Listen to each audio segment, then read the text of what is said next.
one calling the shots. Guess who be running the show? Fuck with me though, making me feel like the bad guy. Well, hey there. Let's look at that. Okay. What are the benefits of E85? What the heck should I be using that for, and why do I need to change my car to that? If you guys know this by now, the detonation resistance of pump gas is fucking horrible. It's bad. 91 California is okay. 93 on the East Coast, pretty good. But you hit this point and the temperature coming off of that and the consistency of that is going to end up damaging some things, because consistency sucks and pump gas generally runs a lot hotter. So alcohol-based fuels, the number one reason to go with them is thermal control, and it works both.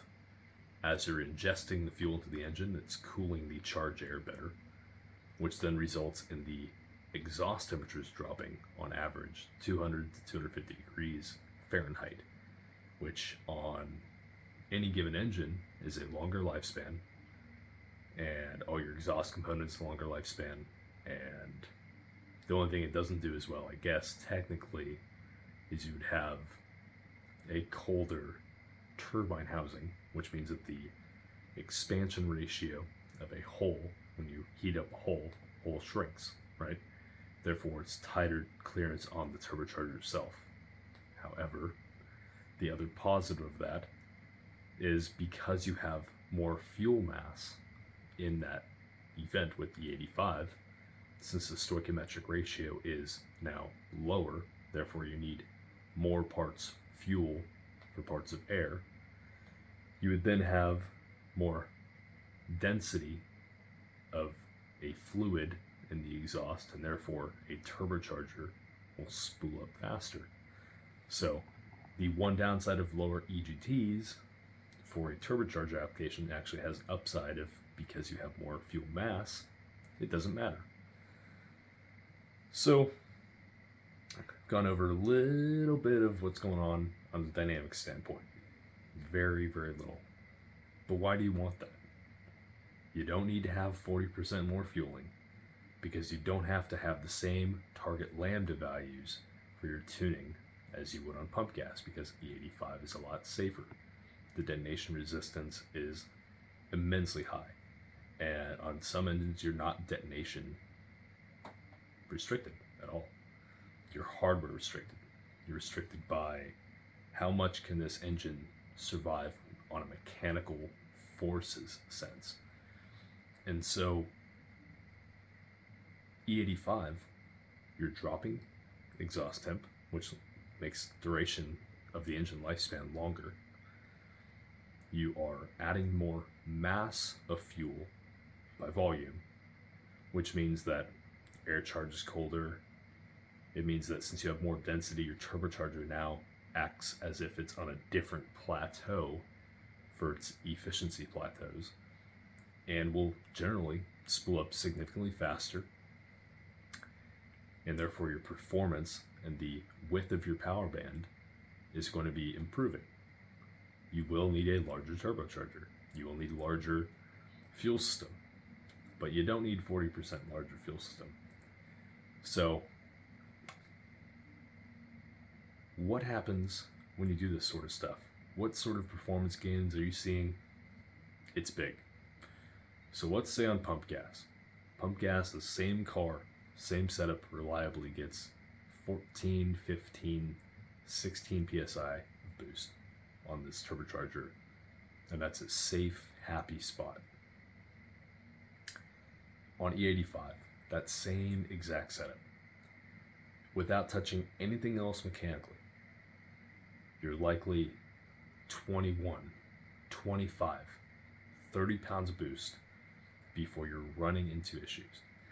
And the reason being is now you have, like I said, a mechanical fault where the limitations are on the engine, not a fueling that will pre-detonate, or I'm sorry, pre-ignite or detonate. So the combustion event is happening at a slower rate, which means that the flame front is moving slower, which means that it's also more controlled, and therefore your timing is going to be less sensitive. All these things come into combination to where the engine makes way more power, torque comes on earlier, turbo comes on earlier, and there's literally no downside. So I guess one thing people would probably say is fuel economy decreases. However, again with what I said earlier, when you go from pump gas to E85, your target lambda values can change. I won't tell you how much, because I don't want to tune for you. I'm a tuner. I'm not going to throw myself under the bus and teach you guys how to do exactly what I'm doing, because then I'd be out of work. And there's enough information out there to where if you're asking these questions, you should be able to find what you need. Okay, the internet's wide open. It's the best tool we've ever had as humanity, at least of our known humanity. And you're trusting me in your car, with your car, for you. I'm the investment. I'm here to diagnose, and I'm here to educate, and I'm here to make things in your journey easier and more fun. So that's why I don't want to give you all the answers, but I want to teach you how to think, just like a college should have, even though colleges usually do this completely wrong with indoctrination. But I want to teach you in a sense that you feel like you learned it yourself. You feel like you gained this expertise simply by, a little bit of trial and error, a little bit of guidance, but not spoon-fed. And so E85 is going to work best for anyone who wants a lot of power and who doesn't mind spending $3,000 in the fuel system and a lot of filtration and more maintenance, because if you let it sit, it will go up the fuel system, and you can't use certain premixes on it because it won't mix properly. And take the E85 shit, throw it the fuck away. It sucks anyways. That is like a formula for throwing a motor away. E85, throw in the trash. And yeah, I think that for anyone who's serious about performance, that's the best modification you could do. It'd be like saying I bought this car and I'm going to put these Triangle tires on it. Triangle's a brand from China. They're like $30 a tire. And you've got this performance car with the wrong tires. You want to build something that is to your specification for fun.